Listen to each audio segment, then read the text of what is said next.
The Common Core State Standards was an initiative that was also developed and launched under the Barack Obama administration.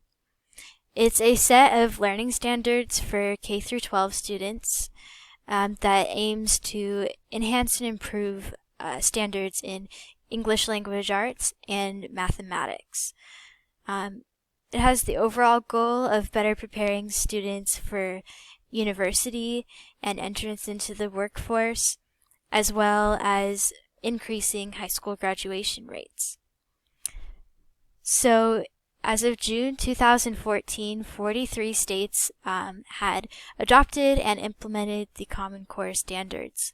And those standards for English language arts consisted of being able to comprehend complex texts, improve reading, writing, and speaking skills, and increase content knowledge through nonfiction literature.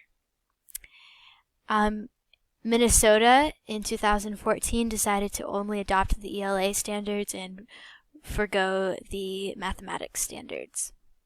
Those math standards included teaching fewer topics but more concentrated, having a greater coherence across topics, and developing more rigor through conceptual understanding, mathematical skill, math fluency, and application.